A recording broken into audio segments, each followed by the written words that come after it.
Hey, what's going on, guys, and welcome back to another Fallout 4 mod video. Today, we have a brand new mod by myself and Pig. This one's been out for a little bit now, but it adds a brand new custom submachine gun into the game, specifically one based on the Handmade rifle from Nuka World.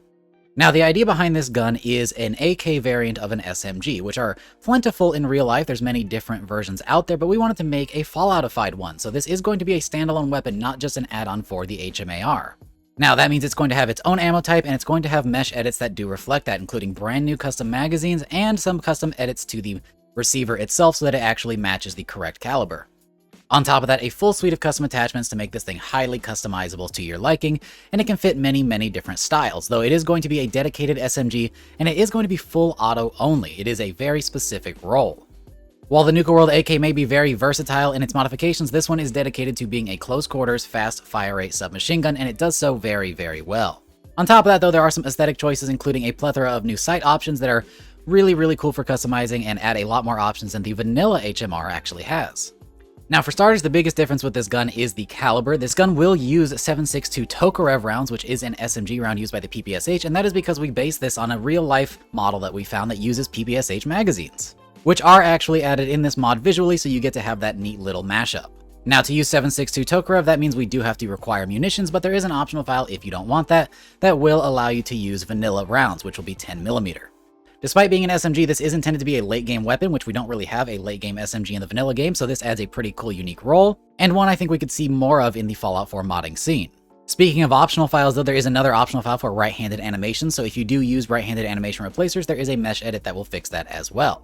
Otherwise, it will use the vanilla left-handed one, so be sure to grab that if you want it.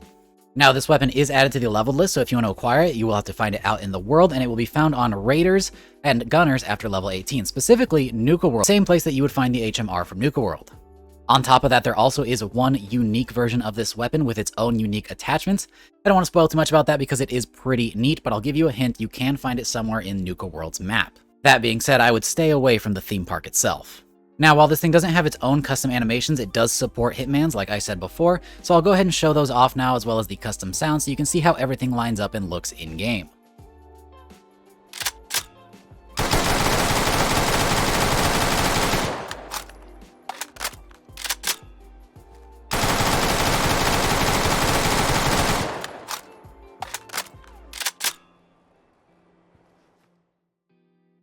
Now then, as always, let's go ahead and head over to the weapons workbench to check out some of the attachments for this guy, starting off with the receiver section. We don't have too much going on here. It is a basic set of receivers, but they are only available in automatic, like I said before. No semi-automatic versions for this weapon. Since it is a nice little CQB SMG, you want a lot of firepower, so that means high rate of fire. Moving over to the barrels, though, we get some nice visual differences, like the sheet metal barrel here, which is the standard configuration. We also have options for a wood option, so you can have more of a traditional AK look. You have a lightweight option made out of polymer, and then the infiltrator barrel, which is a reference to, of course, the Chinese assault rifle from Fallout 3, borrowing some parts from the attachment pack that can be reused here with a few little edits to their meshes. Moving over to the grips and stocks, we have quite a bit of options here, starting with the sheet metal pistol grip, again, the standard configuration. We also have a wood pistol grip option, a folding stock, a light folding stock, which is going to be an underfolder, the full stock, again, for that traditional AK look, and that looks pretty cool in this short little gun. The infiltrator stock, again, Chinese assault rifle parts. The recoil compensating stock, which is a mismatch of some vanilla assets and some custom ones with a saw grip there. And then a tactical stock, again, a nice little mishmash, but it looks pretty cool with the all black on this AK. As for the magazine section, we have a pretty short list, but all of these things are custom at the very least. Starting off with the standard magazine, which is the standard PPSH style mag. And then a quick eject option, which offers faster reload and has a nice little aesthetic, a dual taped up mag setup.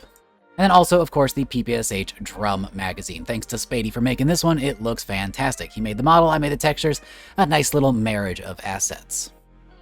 When it comes to sights, we have honestly far too many options, starting off with the standard iron sights, which are different than the vanilla HMR. I did give them their own sights and a nice little monolithic rail here. Additionally, we have glow options for those sights. A laser sight, of course, because it is one of my mods, the M&A reflex, a scrap reflex, and a Westeg reflex. You'll see that we have 3 options for each type of scope. We have the M&A hollow scope based off of a Bushnell, the scrap hollow scope, which is one of Pig's designs, and the Westeg hollow scope, which you may recognize as it's been used in a lot of my mods. Then we have the scrap combat optic, the Westeg combat optic, which is an ACOG, and then the M&A short scope, which is based on the Colt 3x scope. This is the only full scope for this weapon, which makes sense. A shorter one for an SMG makes a bit more sense than something big and gaudy. And then finally, that does take us over to the muzzle devices section, where there actually is a good bit of options. We have a compensator, a muzzle booster, an advanced muzzle booster, which is actually a pretty fun little unique design by myself. We added this to the Deagle, and it has a nice little gecko spitting fire on it. We have a muzzle brake, an advanced version of said muzzle brake, a suppressor, and an advanced suppressor. So lots of options here and different ways to upgrade the gun beyond the standard vanilla capabilities to make it very effective in different roles, though it will still be an SMG underneath all of that stuff. So yeah, there's definitely lots of cool combinations you can do with this thing. It'll still be an SMG, but you can get a lot of cool different aesthetics going on, whether you like wood furniture or metal or even plastic. All of which I think is pretty lore-friendly and a nice mix of different designs for what aesthetic you're going for, whether it's handmade or dolled up with nice furniture. Altogether, this makes for a fun new toy for raiders, and additionally, a way to add more variety to the Nuka World raiders, since they only have one gun. If you download this, you can also download the Handmade assault shotgun we made, which is essentially the Saiga version of this one. It's a handmade assault shotgun. It is made out of the Handmade parts set, so all kinds of AK parts, but it's made to look like a Saiga, so it's pretty neat. Still scrappy, but a nice little lore-friendly way to make a Saiga in Fallout 4. Definitely a new take on it. Those together is a nice little trifecta of guns for the raiders, all under one similar theme, but offering different aesthetics and combat roles for each of them. So yeah, I hope you guys enjoy the mod. This thing is pretty well balanced for the late game, but if you want to make sure it's balanced perfectly, go ahead and download my damage overhaul as well, because that works automatically based on caliber. So whether you download the vanilla option or the munitions option, it will work with an increased damage thanks to that rebalance. So yeah, if you like this mod, you can download it using the link down in the description, and if you enjoy it, as always, go ahead and consider dropping an endorsement on there. Really helps out the traction, gets it on Hot Mods. You can vote for it too for Mod of the Month, but that doesn't really matter. The endorsements really help it out though. It's just like liking a video, so if you enjoy this video, don't forget to like it too. With that though, thanks guys for supporting my videos and mods. As always, I'll have more stuff for you later. If you're looking for more modding content, I have plenty of playlists of my own mods as well as other people's mods, so you can go check that out. There's lots of good stuff there. There's a huge backlog. And finally, if you'd like to support my work directly, you can check out my Patreon. It is linked down in the description as well, but it is completely optional. No need to do that, but if you want to donate, you can. Totally up to you. All right, I think that wraps everything up. I'll see you guys in the next one. Talk to you later. Peace.